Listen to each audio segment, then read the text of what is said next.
Hello friends, I am glad to see you again. Today I'm going to tell you about an HOA that scheduled a party on my land. I should probably start with the precise sentence that went through my head as my luggage fell onto the driveway gravel. Welcome home, Eli. While you were gone, the HOA decided your meadow was a public park. That mental headline kept repeating itself as I rolled my duffel out of the rideshare, still smelling of recycled airplane air and duty-free coffee. I hadn't planned on seeing my farmstead again for another week. A sudden tropical storm nudged the airline schedules around like fridge magnets, so my flight home was pushed forward. Lucky for me, catastrophic for someone else. I'd traded ocean breezes for an off-season drizzle and the creak of my own front gate. Even in the dusk, something was off. Strings of outdoor lights, big plastic bulbs in primary colors, looped between my maples like some budget county fair. A banner drooped from the cut stone pillars I'd mortared myself last spring. HOA Summer Blast, Saturday 10 a.m. The letters were stenciled in cheerful teal, but Saturday was tomorrow, and the banner was tied to my pillars, literally framing my driveway like a personal insult. I paused in the headlights. Rain needled against the windshield. The dogwoods along the lane wore little plastic flags, sprinkler flags, the kind landscapers jam into turf to mark fiber optic lines. Only there were no lines on my side of the fence. I owned 4¼ acres, house, barn, peach orchard, and a long bowl-shaped meadow that swept down to a creek. Nothing about it fell under the Homeowners Association's jurisdiction. My deed predated the subdivision by 83 years and carried its own covenants, all of which boiled down to leave the barn alone and don't block the creek. I killed the engine, stepped out, and listened. Somewhere beyond the tree line, a gasoline generator chugged. Electric staplers popped like cap guns. I could smell grilled onions. Somebody had already fired up a flat top. The adrenaline hit didn't come as a rush. It was more like a slow, tidal shove. I'd been wide awake for 24 hours, but suddenly I was so alert I could count raindrops. I flipped the trunk, grabbed the big flashlight I keep for power outages, and stalked toward the glow. Past the orchard, the meadow opened up like a green amphitheater. Tall fescue tickled my jeans.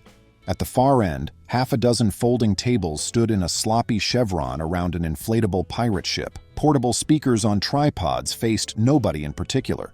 A rental truck idled with its hazard lights blinking, tailgate yawning, ladders and extension cords spilling out. Two guys in safety vests hammered rebar anchors into the wet soil, holding up a second banner, Community Fun Day, all HOA members welcome. I swept the flashlight beam across the scene and locked eyes with a woman in a turquoise poncho clutching a clipboard. She blinked behind departmental store glasses, then waved like she'd spotted a lost cousin. "Hi there," she chirped, sloshing toward me. "You must be Eli. I'm Shayla, the events chair. We didn't think you'd be back till the end of the month." "Surprise," I said, keeping my voice flat. "What's going on here?" She gestured broadly, nearly smacking a volunteer with her clipboard. "Setting up for tomorrow. Kids' games, concessions, a classic car row. Oh, and fireworks at 9. We put the details in the newsletter weeks ago." "I don't get the newsletter," I reminded her. "Because I'm not in the HOA." Her smile flickered as if a bulb behind her eyes had shorted. "Right, but your parcel is within our expanded easement." "No, it's not." I felt the edge creep in. "The survey markers are at the top of that hedgerow. That's the HOA line. Everything uphill is mine, and always has been." She shuffled her clipboard. "Our president said the land was unused, and your tenant—" "Tenant?" "The gardener fellow, he signed the permission slip." She brandished a sheet of paper tucked into a plastic sleeve. In faint blue ink, the signature read, Marv. I exhaled a half laugh. "Marv mows for $50 and ginger beer. He doesn't have authority to sign anything." By now, other volunteers were glancing over, murmuring. A man with a bucket hat approached, muscular, graying. The type who calls every younger male buddy. He planted himself between Shayla and me. "I'm Crispin," he declared, offering an unsmiling handshake. I left his hand hanging. "I chair the board. If there's an issue, let's hash it out civilly." "The issue," I said, pointing the flashlight at the pirate ship, "is that you're trespassing." Crispin folded his arms. "We have a use agreement. Your caretaker gave us written consent." "He's not my caretaker. He's a retiree who enjoys driving my tractor once a week so his wife can watch soap operas in peace." A beat passed, the generator hiccuped, coughed, and settled into a steadier hum. Crispin repitched his tone, obviously trying for calm authority. "Look, buddy, homeowners and their guests have been promised an event space with enough parking. Your field is perfect. It's safer than the cul-de-sac. We're insured, we're organized, and any minor wear and tear will be addressed first thing Monday. I scanned the meadow. Steel stakes driven inches from a buried irrigation line. Trucks nosing the trunks of century-old pecans. Extension cords snaking through puddles. You shouldn't bank on Monday. By then, the county might shut you down, and that process never moves fast. Shayla sidled back in. We understand you're upset, she said, phrasing it like a diagnosis. But we distributed flyers. Nobody complained. I bit my lip to keep from laughing. Distributing flyers to people who don't own the land isn't consent, it's gossip. Crispin's jaw tightened. We tried reaching you. Your phone kept going to voicemail with some international ringtone. Because I was on vacation, I said, spacing the words so even a tired goat could parse them. He sighed theatrically. All right, what do you need to feel comfortable? I need everyone off my property tonight, no party tomorrow. Then we can discuss how you'll repair the damage and compensate me for unauthorized use. Murmurs swelled into open protest. A dad unloading foam swords grumbled about disappointment. A middle-aged woman in a cardigan hissed selfish under her breath. Crispin spread his hands. Be reasonable. We have deposits. Vendors arriving at dawn. I clicked the flashlight off and on, a silent Morse for enough. I'm already being reasonable. If I were feeling cranky, I'd call the sheriff right now. Then I'd follow with a trespass suit so dense your grandkids would still be paying it off. He lifted a finger. We're trying to foster community. You're acting like a feudal lord. I leaned forward until my boots touched the line where their trampled grass met my untouched fescue. Crispin, my man, you are acting like the reason feudalism invented moats. Lightning spidered low in the clouds. Thunder rumbled just delayed enough to be showy. People instinctively looked up. Some volunteers slipped into the trucks to fetch ponchos. That storm's heading this way, I said. Might ruin your fireworks permits. Or your electrical cords. Shayla's high-vis clipboard hand trembled. If we move everything tonight, the invoices double. Not my problem. I turned and started walking back uphill. You have 1 hour before I speed dial the sheriff. After that, every minute on my land costs you a year of grief. Behind me, voices rose, panicked, pleading, cursing, but none of them followed. At the barn, I flicked on the floodlights, illuminating rows of cedar posts I'd stacked for a future fence. I'd planned to build that fence in September, but suddenly, tonight, felt perfect. I hauled 2 bundles onto a flatbed garden cart, clipped the hitch to my ATV, and rumbled back down the lane. With the headlights and barn floods combined, the meadow shone brighter than the nearby subdivision street lamps. Volunteers scattered like pigeons, gathering lightweight stuff first. Tablecloths, paper signage, boxes of plastic tokens.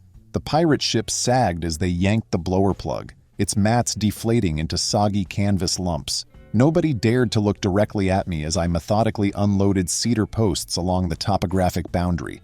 I wasn't fencing them in, I was symbolically fencing them out. Crispin strode up. Is this necessary? Yep. Those posts are on community easement. Survey says otherwise. I tapped the rebar pin marking my corner lot line, still capped in yellow plastic. That's original from 1948. County records back it. Rain kicked in harder, a steady hiss. Shayla waved people toward their cars.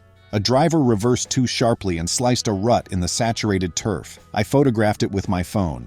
Evidence folder already created, time-stamped. Crispin followed my gaze. We'll reseed, we'll even aerate.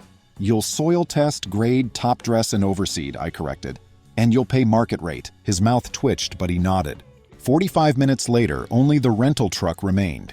The driver insisted he'd been paid for 2 nights of equipment storage. Crispin argued quietly, waving his hands. I didn't care who reimbursed whom. I cared that the truck did not stay. I ambled up to them. Clock's ticking. The driver looked at me, at the muddy meadow, then at the groaning clouds.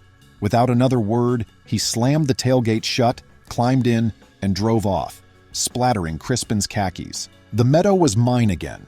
Back at the house, I brewed stale grounds in an emergency French press and propped my eyelids open long enough to email a timeline to my insurance agent, attach photos, and CC the county zoning office. Then I slept for 9 straight hours, dreamless. The next morning, party day, I woke to sunshine and a single crow squawking like it had gossip. I half expected to find Crispin's volunteers sneaking back at dawn, but the meadow was bare except for wheel track scars and 3 broken balloons snagged in a pecan branch. I drove into town, ordered pancakes the size of steering wheels, and inhaled them while scrolling the HOA's social feed, panic posts, Urgent venue change TBD. Kids zone canceled due to unforeseen circumstances. And finally, at 8:07 a.m., a terse directive.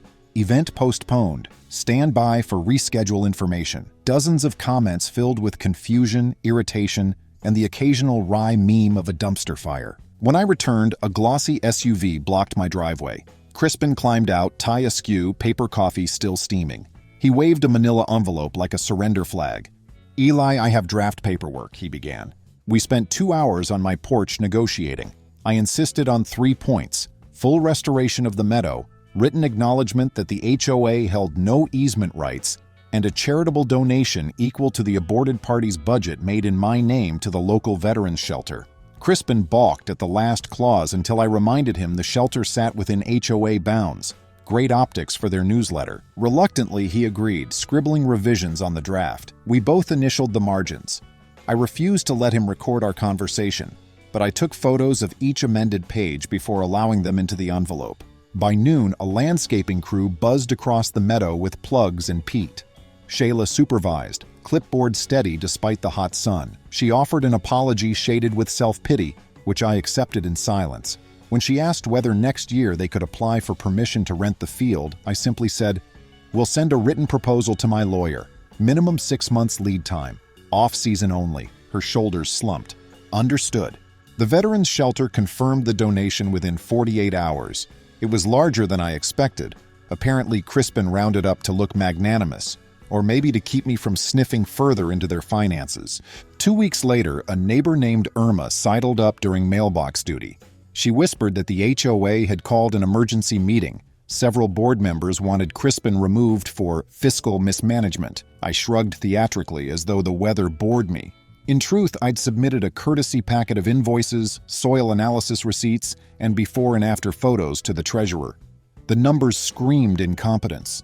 Irma said it took one long night of shouting to flip the votes. Crispin resigned, citing family obligations. Shayla tried to rally a smaller ice cream social on a cul-de-sac the next month. Attendance was dismal. Word traveled that planning events on shaky authority wasn't worth the drama. Meanwhile, my new cedar border became something of a neighborhood landmark. Families strolling past would admire the craftsmanship, kids balanced on the lower rails like gymnasts. I didn't mind the benign use. I'd made my point. One autumn evening, Marv, the mowing retiree, brought me 2 bottles of homemade root beer and apologized for signing anything. He'd thought the form was about parking volunteers on HOA land adjacent to his own yard. His handwriting was shaky, the board filled in the rest. I told him not to worry. He'd been manipulated. We toasted root beer on the porch swing while the sun bruised the sky pink. Every so often, I reread the incident report I filed with the county, marveling at how fragile entitlement becomes when daylight and documentation hit it. The meadow healed. Fresh grass blurred the wheel ruts until I couldn't tell where the trespass started. The only lingering mark was inside me, a reinforced certainty that boundaries matter, that vigilance is a farmer's sixth sense. And if you're wondering, I eventually did fence the whole perimeter, but not with cedar posts. A local artisan welded rails from reclaimed steel, each panel inlaid with river stones from my creek. It's beautiful, indestructible, and just tall enough to say, think twice before stringing party lights here again. For now, the gate stays open during daylight, but the padlock is ready, just in case someone confuses hospitality with surrender. A month slid by, and for the first time in years, the subdivision newsletter landed in my mailbox. I'd never bothered to opt in, but apparently the acting board felt total transparency would heal the hole Crispin's reign had burned through neighborhood goodwill. The lead article? Special election results and upcoming audit. Tucked beneath, almost as an afterthought, lay a 2-sentence notice. Former President Crispin has resigned pending review of fiscal irregularities. A third-party firm will perform a full forensic audit. I folded the paper, poured more coffee, and waited for the other shoe. It dropped 3 mornings later in the form of Deputy Claiborne's cruiser easing up my drive. I'd known Claiborne since he wrote parking tickets on a bicycle. He tapped my screen door with one knuckle and tipped his hat. "Morning, Eli. Mind if I ask a couple questions about the night of the canceled shindig?" He perched on the porch rail while I relayed everything, timestamps and all. When I finished, he rubbed his jaw. "Funny thing, those fireworks Crispin ordered never made it back to the supplier. Delivery manifest shows a pallet of Class B shells signed for under HOA storage, Common shed behind lot 16. That shed doesn't meet county codes. No ventilation. Too close to dwellings. And the fire marshal's spitting nails. I pictured the lopsided garden shed beside the retention pond. Paint peeling. Plywood floor you could poke through with a broom handle. That explained the little boom I heard last Friday? Yep. A pair of squirrels chewed into the fuses, set off 3 cakes. Nobody hurt, but the neighbors thought artillery practice had arrived early. Crispin, it turned out, had fronted the deposit for those fireworks out of his own pocket, expecting full reimbursement from HOA dues after the party surely turned a profit. Now the board was refusing to cover a dime. Worse, the fire marshal levied a fine that started at $4,000 and clicked up daily until the shells were stored legally or destroyed. Crispin had 8 days left on the clock. Consequence number 1, I thought. Not jail, not yet, but painful. That weekend, the newly minted interim president, a brisk middle-aged nurse named Fallon, rang my bell. She arrived with a folder of stamped papers and a pie. Blackberry, still warm. "I come in peace," she said, smiling with her eyes more than her mouth. We took seats at the picnic table beside my barn. She slid over a map copied from the county GIS site. A squiggly lime-green line traced her idea. A walking path connecting the subdivision playground to the creek's public footbridge. The last 30 feet brushed the corner of my orchard. "I know you're protective of your acreage," Fallon began, "but if you'd consider an easement, kids wouldn't have to cut through Mr. Shelby's yard anymore. We can pay fair market. Surveys attached." Her gaze didn't waver. She wasn't pleading, just stating a case as she might to a skeptical physician. I liked her directness. Still, memory of pirate inflatables on my meadow hadn't faded. "Why not approach the county's parks department instead?" I asked. "We did. Budget freeze. They suggested a public-private grant. If we secure land rights first, the grant covers paving, benches. No rights, no grant." We hashed through details. I insisted on a 5-foot privacy buffer lined with native shrubs and a clause stating that, should the HOA ever dissolve, the easement would revert to me outright. She found that reasonable. I added one more line. No amplified events within 100 feet, no structures taller than 4 feet without written consent. Fallon laughed, recognizing my insurance against future pirate ships. When we shook hands, she left the pie. I ate 2 slices straight off the windowsill and couldn't taste a hint of resentment. Crispin didn't take the board's new direction gracefully. He attempted via group email to paint the easement negotiation as backroom dealing. He claimed Fallon had bribed me with county kickbacks and that I'd leveraged questionable influence to hound him from office. Half the recipients forwarded the email right back to the audit team. The other half posted screenshots on the neighborhood forum, where they were dissected like frogs in high school biology. 3 nights later, my motion lights flashed at 2 a.m. I found twin sets of muddy footprints circling the orchard's fence posts. One set large, the other smaller, but quick. No damage, just tracks. I downloaded the camera footage, 2 hooded figures pacing off steps holding what looked like a laser rangefinder. I emailed clips to Fallon, CC'd Deputy Claiborne, and froze frames for myself. Claiborne called at dawn. "Recognize either gate?" "One, maybe," I said, thinking of Crispin's slightly bowed legs. "Second's too small for him," Claiborne sighed. "Kid from his new landscaping crew, most likely. Teenager we've run into before. Spray-painted drainage ditch last year. I'll pay them a friendly visit." He paused. "Anything you want to add to the trespass complaint?" "Not yet. Let's see if a conversation works." My patience surprised even me. Audit findings dropped like hailstones mid-October. Misallocated vendor payments, duplicate invoices, suspicious cash withdrawals labeled event incentives. The final PDF ran 192 pages and recommended civil suit to recover $42,311 plus penalties. Fallon posted an executive summary on the community board with a link to the full doc tucked behind a warning.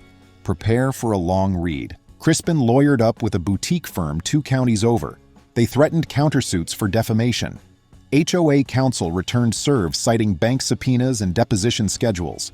Residents began circulating memes of tennis matches scored in subpoenas and affidavits.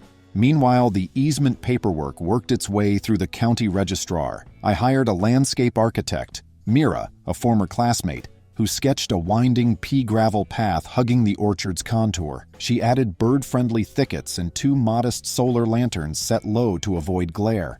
The design fit county accessibility guidelines yet felt organic enough not to scream suburbia. When the HOA approved her bid, she texted a string of celebratory emojis usually reserved for birthday cakes and rocket launches.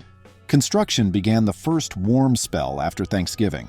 Kids gawked through the lattice fence, watching workers tamp gravel. On Friday afternoon, I brought out a cooler of root beer and ginger ale, emphasis on non-alcoholic, and Marv drove the tractor over to ferry wheelbarrows. The crew loved him.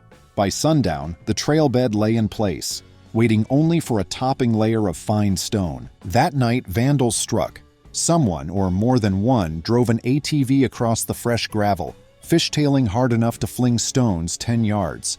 They toppled marking stakes, spray-painted land grab in neon orange across the silt fence, and bent the 2 solar lantern poles flat to the ground.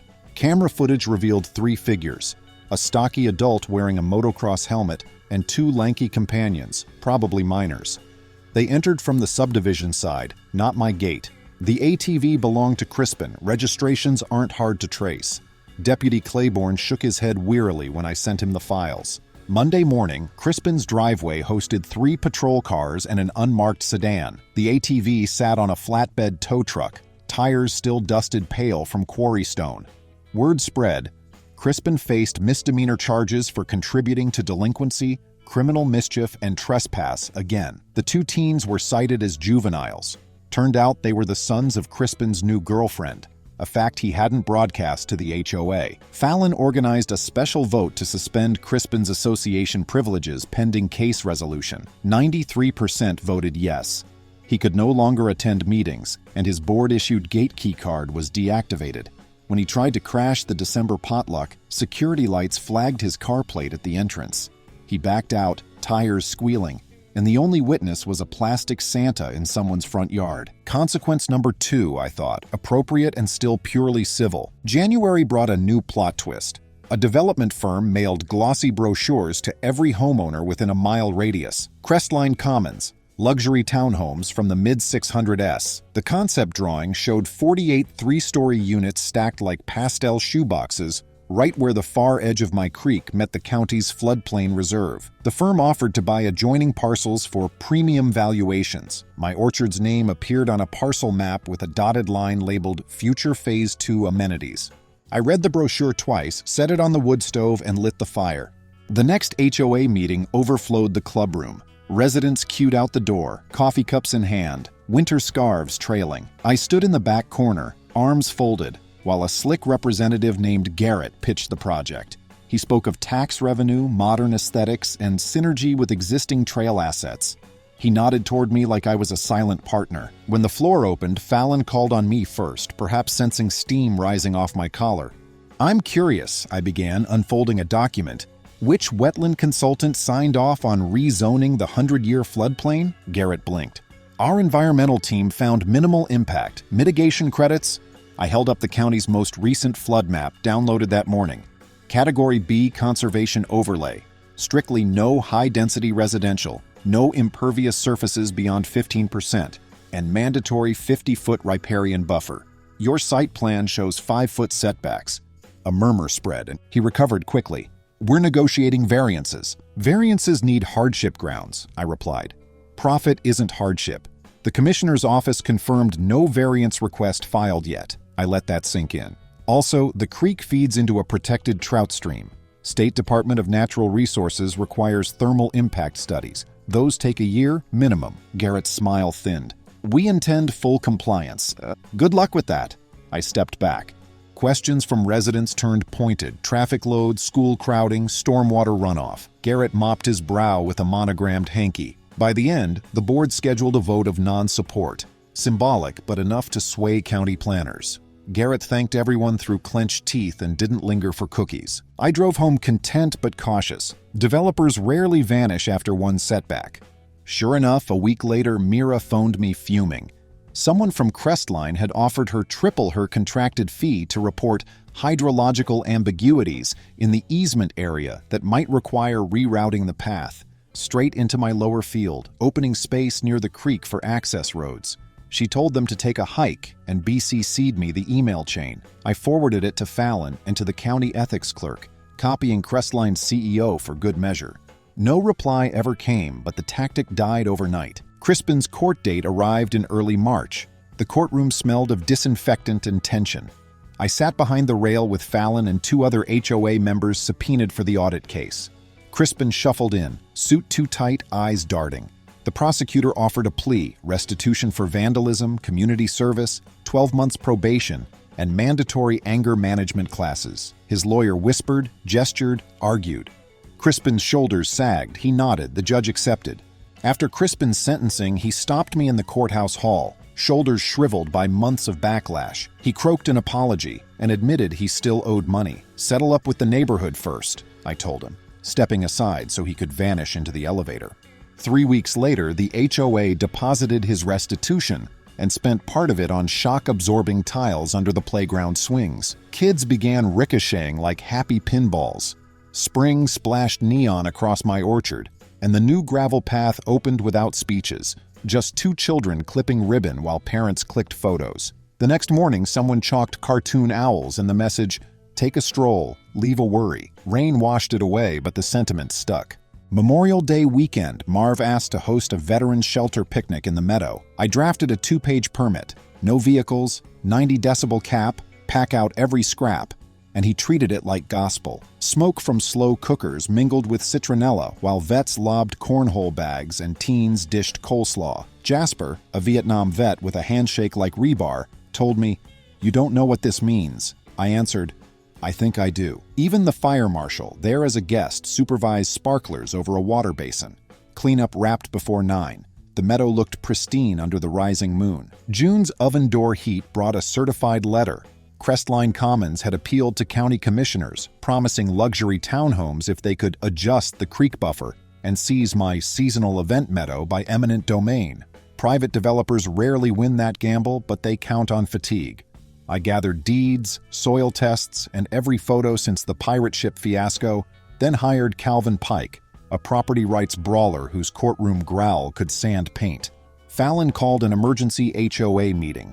Under projector light, Mira overlaid floodplain maps with endangered amphibian zones, while Pike gave a 10-minute seminar on eminent domain abuse. When a slide showed Crestline's access road brushing the veterans' meditation garden, Jasper stood, joints cracking. "Bring bulldozers near those plaques," he warned, "and haul a tank." Applause thundered.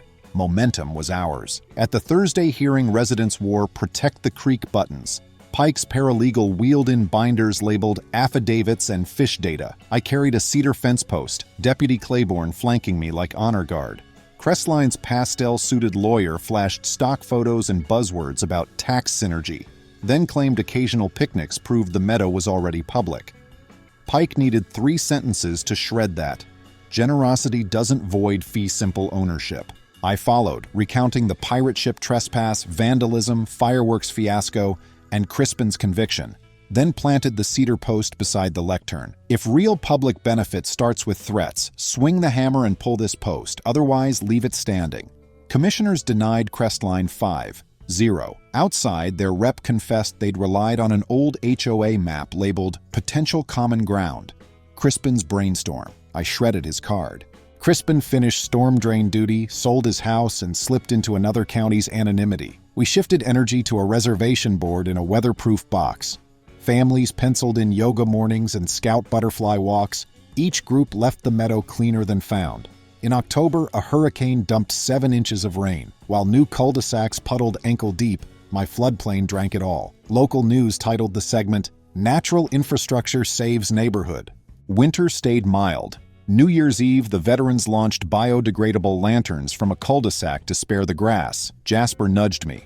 "Funny, if they hadn't tried to steamroll you, none of this happens." I agreed, watching a lantern drift above the orchard and wink out like a peaceful sigh. At home, I found a watercolor card from Fallon and a note from Pike. "Final invoice paid. Let's never do this again." Spring delivered my postponed dream, pastel beehives on hexagon stands, buzzing like miniature generators. Kids painted, vets laughed, monarchs looped overhead. It struck me that the true victory wasn't blocking a developer. It was proving cooperation flowers once coercion dies. Now and then, glossy mailers still offer cash for buildable land. I delete them. Everyone from county officials to Crestline interns knows exactly what stands between schemes and my meadow. One stubborn landowner who came home early, plus a community that learned how to lock arms. Boundaries respected, lesson learned. Friends, thank you. See you soon.